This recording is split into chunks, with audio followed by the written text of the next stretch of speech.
Punhado de prosas, assuntos das mais diversas naturezas, sempre buscando aguçar a curiosidade e a fuga do senso comum. Olá a todos, eu sou o João Paulo, este aqui é o Punhado de Prosas, o podcast de três amigos que apreciam a prosa livre e democrática. Na coluna dessa semana, tratarei do Afeganistão, país asiático que nas últimas semanas esteve presente em todos os noticiários, infelizmente por razões pouco louváveis.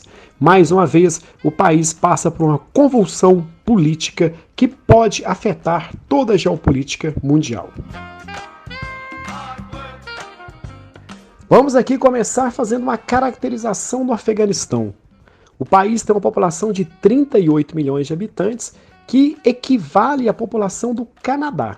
Porém, ao contrário do país da América do Norte, a qualidade de vida no país asiático é muito ruim. No ranking da ONU, que mede DH, ou seja, qualidade de vida, o Afeganistão ocupa apenas a posição 169, isso no ranking com 184 países. Uma das formas de perceber a má qualidade de vida nesse país é analisando a taxa de alfabetização. Entre as pessoas com mais de 15 anos de idade, apenas 43% são letradas, ou seja, 57% da população afegã adulta é analfabeta. Porém, chama atenção aqui a distribuição das cidades do país. A capital, Cabul, é uma metrópole, e é uma grande metrópole. A cidade tem uma população de 3 milhões e 600 mil habitantes. Para fazermos aqui um paralelo, o município de Belo Horizonte tem uma população de 2.400, ou seja, uma cidade cerca de 50% maior do que o município de Belo Horizonte. Portanto, uma grande metrópole. Os 38 milhões de afegãos estão divididos em várias etnias, sendo que dessas destacam-se pelo menos 9, que poderiam ser chamadas das principais. Essa situação faz o Afeganistão um dos mosaicos étnicos mais complexos da Ásia.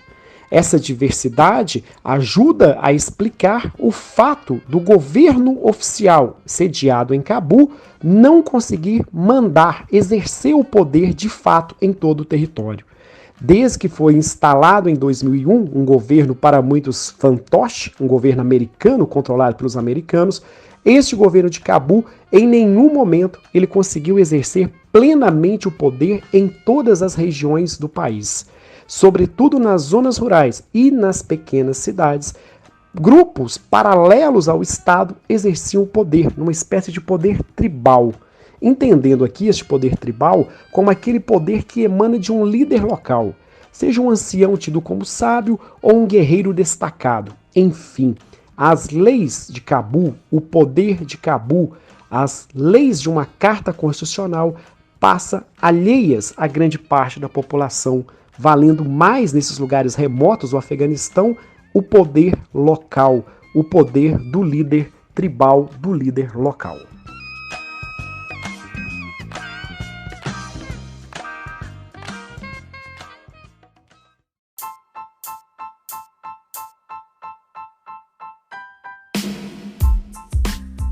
Outro aspecto muito interessante do Afeganistão remete à sua história, mais especificamente à alcunha que se atribui ao país de cemitério de impérios, ou seja, diversos e poderosos impérios em diferentes tempos tentaram dominar o país e se deram mal. Para fazermos aqui apenas um recorte mais recente, no século XIX, os ingleses, no auge do imperialismo britânico, quando o Reino Unido era o todo-poderoso, um império muito poderoso, tentou por algumas vezes dominar o Afeganistão e não conseguiu. Se observarmos um mapa do final do século XIX, perceberemos que o poder de Londres dominou todos os arredores do Afeganistão, mas não o país. Mais recentemente, em 79, foi a vez dos soviéticos tentarem a sorte. Eles invadiram o país tentando manter no poder um governo fiel a Moscou e depois de 10 anos de guerra não conseguiram e voltaram para casa derrotados. Neste conflito, chama atenção o fato de que os rebeldes que enfrentaram o poder de Moscou foram armados, financiados e treinados pelos Estados Unidos. Isso mesmo, num contexto de Guerra Fria era assim. Uma das duas potências invadia um país para fazer valer os seus interesses, a outra financiava os rebeldes. Só que no caso do Afeganistão tem uma daquelas ironias cruéis da história. Os homens treinados, armados e financiados pelos americanos, em parte, eram fundamentalistas religiosos. Estes, anos mais tarde, mais especificamente em 1994, vieram a formar o Talibã, um grupo fundamentalista que desde sempre se tornou uma pedra no calcanhar do Ocidente, foi parcialmente derrotado em 2001 e agora volta à cena e volta com todo o poder. Sobre o Talibã, vale aqui algumas considerações. A primeira delas, ele é oficialmente caracterizado como um grupo fundamentalista, um grupo extremista. Alguém pode perguntar, posso também classificá-lo de terrorista? Aí começam as complicações. Por quê? Por mais óbvio que possa parecer, a definição do que é terrorismo, ela não é precisa e, portanto, não é tão óbvia. Para que tenhamos aqui uma ideia, desde a década de 90, tenta-se criar na ONU uma definição para o que vem a ser, de fato, terrorismo. A dificuldade de chegar a esse termo passa por várias coisas, dentre elas os diferentes interesses de países em não permitir que determinado grupo seja classificado como terrorista, porque em alguma camada do poder subterrâneo, estados mantêm relações com grupos que são por outros considerados como terroristas. Como nenhum Estado quer ter a sua imagem associada a negociações com um grupo terrorista, a melhor escolha a ser feita é deixar uma zona cinzenta para a palavra terrorismo. Aqui, no caso do Talibã, a ONU considera um grupo terrorista, os Estados Unidos não. E isso mostra a necessidade que os americanos tiveram desde 2001 em algum nível de conversar com o Talibã. Inclusive, no final de 2019, o governo Trump chamou o Talibã para a mesa e fez um acordo com o Talibã, que foi celebrado nos primeiros meses aí do ano de 2020. Ainda sobre a dificuldade de definir o que é terrorismo, tem que se tomar o cuidado também de não deixar um conceito muito amplo de modo a favorecer governos autocráticos pelo mundo. Porque o que mais se tem no mundo hoje em dia é governo autocrático chamando a oposição de terroristas. Vejam vocês o perigo disso. Um governo comete uma série de atrocidades, há uma reação armada ou não a este governo, e uma das maneiras do governo legitimar o esmagamento da oposição é colando nela o rótulo de terrorista. Portanto, a definição do que é terrorismo é muito complexo, porque é necessário abarcar todos os atos extremistas e violentos do mundo, mas, ao mesmo tempo, não pode deixar uma aba para que governos autoritários usem inadequadamente o termo terrorismo, para reprimir opositores.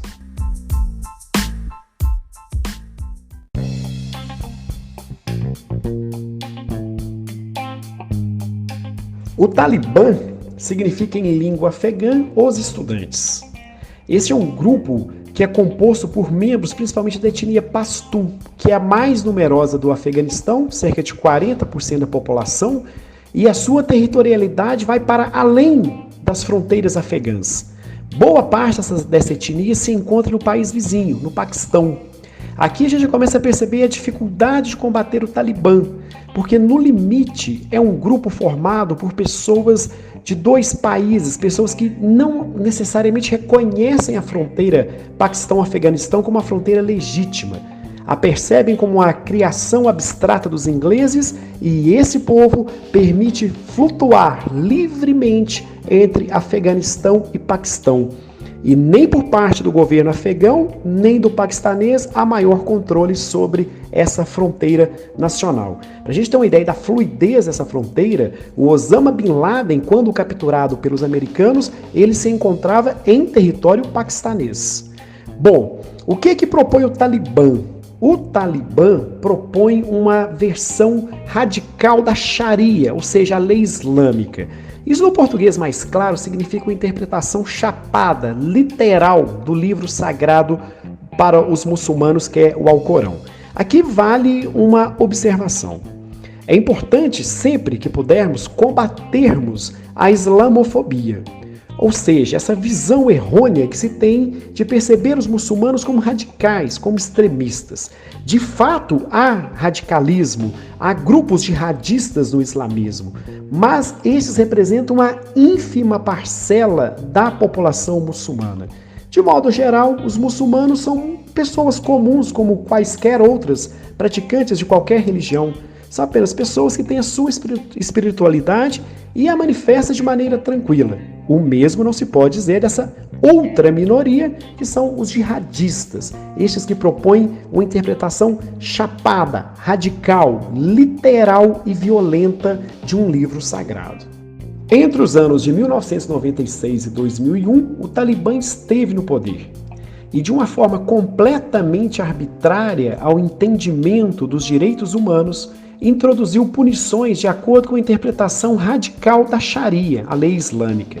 Dentre as punições implantadas por este grupo estavam as execuções públicas de supostos assassinos e de adúlteras, sendo que as mulheres acusadas de adultério eram mortas a apedrejamento, uma morte lenta, dolorida e muito violenta. Além disso, nós tivemos amputações para ladrões, os homens eram obrigados a deixar a barba crescer, com uma barba grande, vistosa, extensa. As mulheres tinham que usar burca, aquela vestimenta que deixa apenas os olhos de fora. A televisão, música, cinema, tudo proibido. Meninas só poderiam estudar até os 10 anos de idade. Depois disso, levavam uma vida reclusa em seus lares. E, além disso, atentados, explosões de estátuas que remetessem a outros credos, a outros entendimentos de mundo. Aqui ganhou notoriedade, ficou famoso quando o grupo explodiu 2 estátuas de Buda.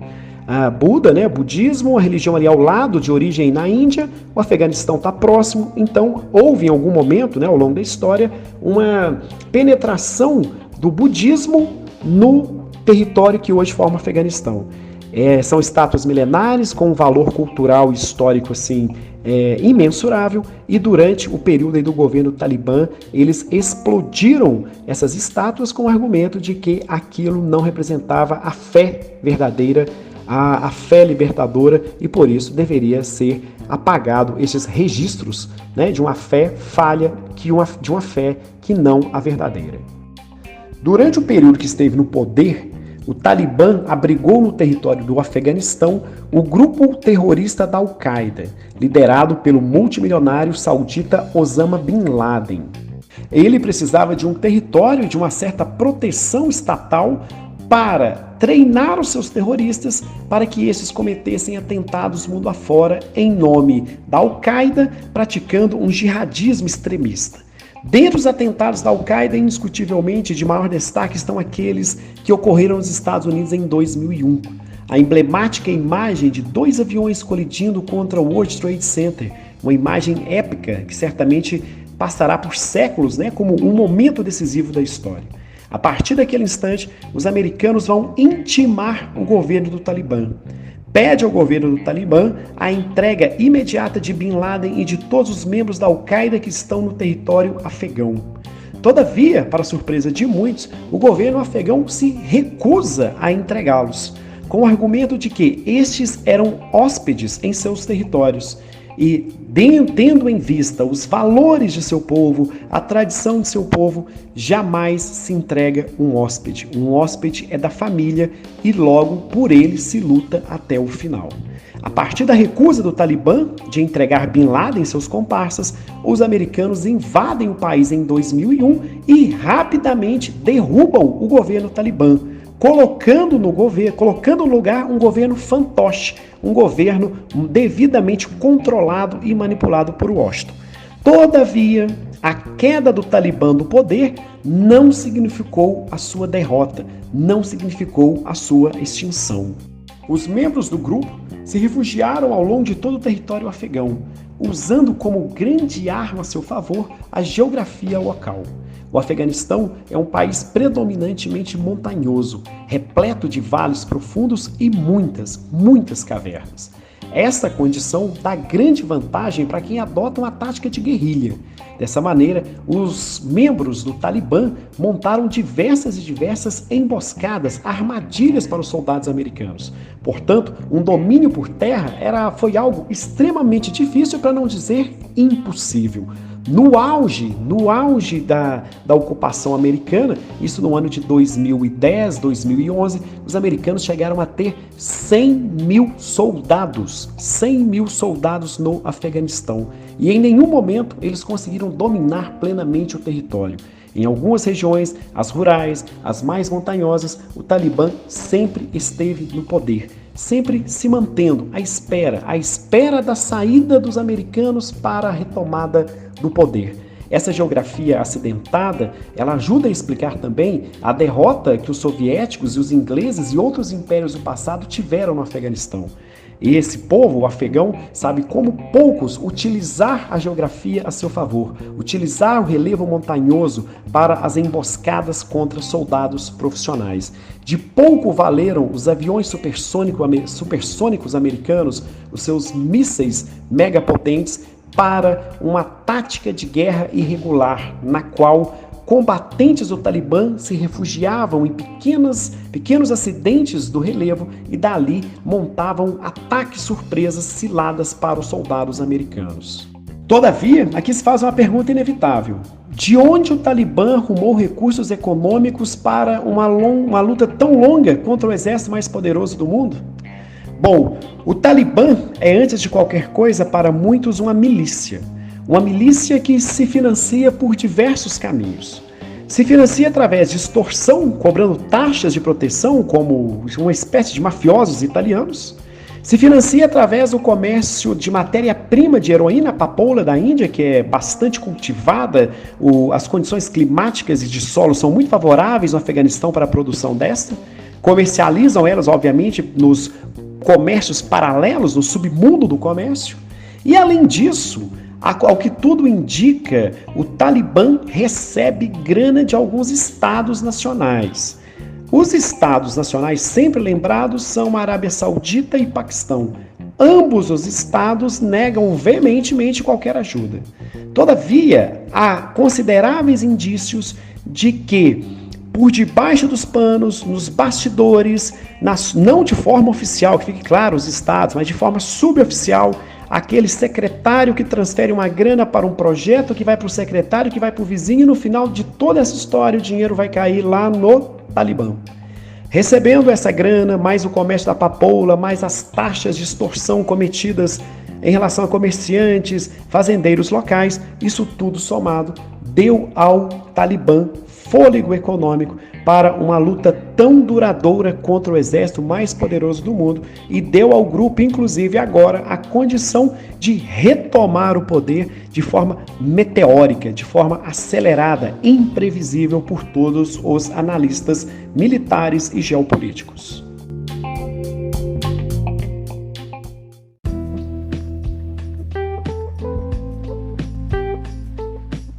Agora a questão que se coloca é a seguinte: como será o Afeganistão com o Talibã no comando? Começo a minha análise pelas questões internas. A primeira delas: que tipo de Sharia aplicará o Talibã? Anda dizendo o grupo, isso principalmente para agradar os ouvidos das potências mundiais e dessa maneira abrir alguma margem de ganho com elas, ou pelo menos de uma não retaliação mais acentuada. O Talibã anda dizendo que será moderado. Portanto, a Sharia, ou seja, a interpretação das leis islâmicas que eles pretendem aplicar agora, dizem eles que será mais branda do que aquela da década de 90. Essa é uma questão bastante complicada, porque há um limite claro entre o radicalismo proposto pelo grupo e questões humanitárias, questões de direitos humanos. Dessa forma, é difícil imaginar que o grupo consiga manter um equilíbrio minimamente satisfatório e mais, que a liderança do Talibã consiga disciplinar todos os seus membros, para que estes, nos rincões do Afeganistão, não façam uma prática ainda mais arbitrária do que aquela que será feita na capital, Cabul. Uma segunda questão aqui a ser analisada no aspecto interno é qual a relação do Talibã com grupos terroristas, os famosos grupos jihadistas, especialmente a Al-Qaeda e o Estado Islâmico. Será que o Talibã se associará a estes? Principalmente a Al-Qaeda, antiga aliada e grupo que ainda mantém uma certa sintonia de radicalismo religioso com o Talibã? Caso opte por não aliar-se à Al-Qaeda, ainda assim será o Talibã capaz de manter o grupo jihadista sem influência em seu território? É importante dizer aqui que grupos terroristas como Al-Qaeda e Estado Islâmico aproveitam-se de estados falidos, ou seja, estados sem um governo central devidamente organizado, capaz de manter o controle do seu território, para proliferarem células terroristas. Tem sido assim no Iêmen, tem sido assim na Líbia, e por que não será assim no Afeganistão? Então aqui a questão é a seguinte: ainda que o Talibã queira se manter distante da Al-Qaeda e do Estado Islâmico, não necessariamente conseguirá.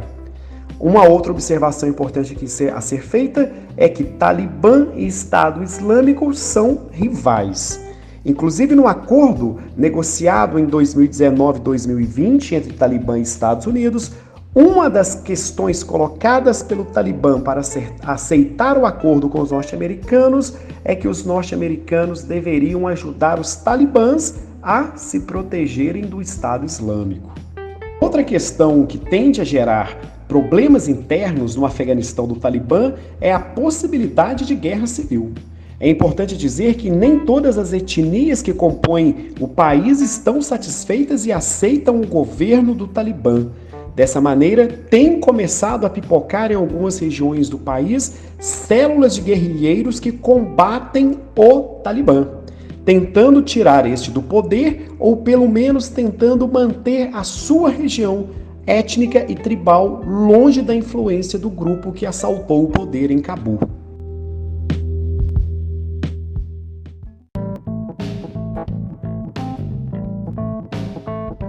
A partir de agora, analiso aqui questões vinculadas à chegada do Talibã ao poder e a influência, as consequências disso na política internacional, ou seja, na geopolítica internacional. Analisarei da seguinte maneira: o que ganha e o que perde cada uma das potências mundiais e cada um dos vizinhos imediatos do Afeganistão. Para todos os vizinhos, toda a comunidade internacional e para as grandes potências mundiais, há um risco muito claro. A chegada do Talibã ao poder pode levar a uma degradação política e econômica rápida do país. Isso tende a criar grandes fluxos de refugiados. Afegãos desesperados, fugindo do Talibã, fugindo da miséria, tendem a cruzar rapidamente fronteiras. O Irã e o Paquistão seriam dois destinos mais previsíveis devido à proximidade geográfica. Mas fluxos de refugiados podem facilmente alcançar Rússia, leste europeu e, por que não, mesmo a Europa Ocidental. Dessa maneira, todos os países vizinhos já se preparam, seja através de ajuda humanitária ou de fechamento de fronteiras para este primeiro eventual problema. Além disso, como já comentei aqui anteriormente, um país fragmentado, dividido, colapsado, formando aquilo que é classicamente chamado de um Estado falido, tende a ser um terreno propício para a proliferação de grupos terroristas. Dessa maneira, o terrorismo internacional pode ganhar força no Afeganistão e, dessa maneira, afetar a toda a comunidade internacional. A China, de modo especial, tem uma preocupação adicional com a chegada do Talibã ao poder. O extremo oeste da China faz fronteira com o extremo leste do Afeganistão. É uma fronteira bem delgada, pouco extensa. Mas a preocupação é a seguinte: do lado chinês existe uma minoria étnica exatamente nessa região. Essa minoria étnica ela é convertida ao islamismo. Há um temor por parte da China que um Talibã radical no poder possa influenciar levantes fundamentalistas dessa etnia contra o poder de Pequim. Dessa maneira, os chineses já não apenas reconheceram o Talibã no poder, abriram um canal de comunicação oficial com este grupo no poder, mas ela também assegurou o seguinte: não tolerará nenhum tipo de influência do Talibã em seu território. Em contrapartida, a China promete investimentos. A China tem pelo menos 2 grandes interesses econômicos no Afeganistão. O primeiro deles é acessar importantes recursos minerais existentes em terras afegãs. Estou falando aqui do lítio, do cobre, do minério de ferro e de terras raras, que são um conjunto de recursos minerais que podem ser utilizados principalmente para a produção de eletroeletrônicos. Além disso, o Afeganistão é uma rota comercial de grande valia para os chineses. A China, que tem fronteira no Oceano Pacífico, portanto tem uma saída pelo leste, pode criar uma importante saída também para o oeste. Ao se tornar aliada do Afeganistão, a China poderia criar rotas, tanto de rodovias quanto ferrovias, que passassem pelo território afegão e também por território de 2 países já são aliados, o Paquistão e o Irã. E dessa forma os chineses chegariam ao Oriente Médio. Vejam vocês a extensão desse canal chinês que vem sendo chamado de Rota da Seda.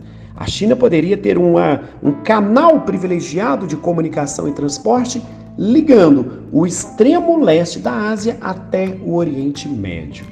O ganho da Rússia é se livrar da proximidade dos americanos. Os americanos, quando estavam no Afeganistão, eles estavam, de certa maneira, no quintal russo.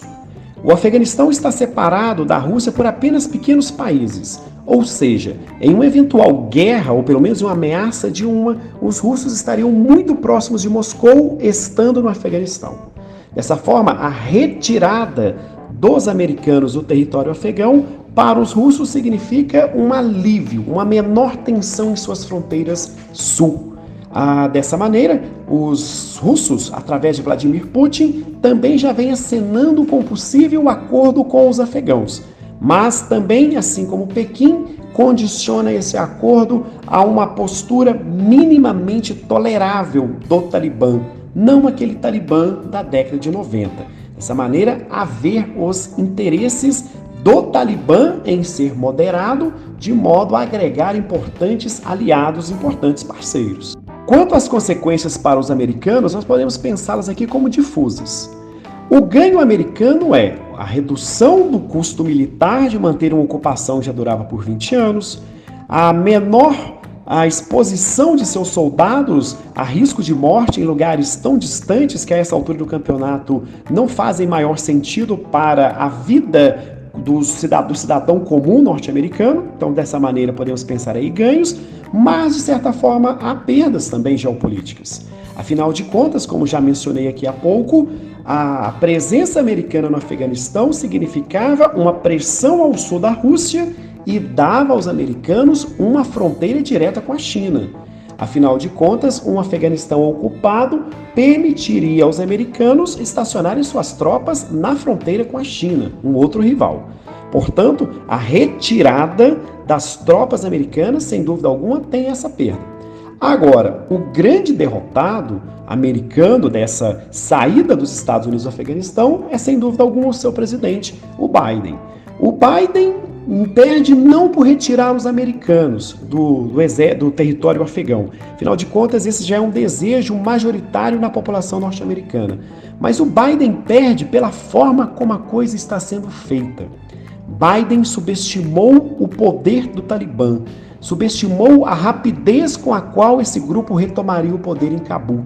E dessa forma está tendo que fazer uma retirada apressada, uma retirada visivelmente com vários problemas e um tanto quanto vexatória. Para fechar este podcast, deixo aqui uma rápida reflexão.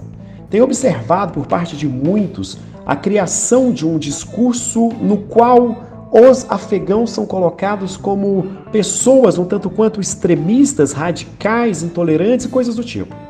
É necessário tomar muito cuidado para que não caiamos nessa armadilha.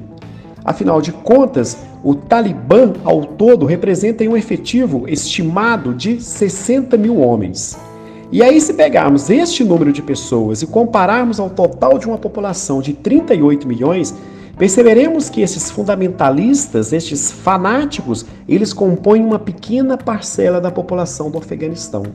Dessa maneira, sempre se faz necessário diferenciar aqueles que estão no poder, aqueles que mandam, sobretudo quando fazem de uma maneira tão arbitrária e violenta, do total da população que compõe um país, que certamente é um grupo de pessoas muito heterogêneo, e da maior parte dessas pessoas, muitas delas têm muito mais a ver conosco do que muitas vezes permitimos pensar e aceitar.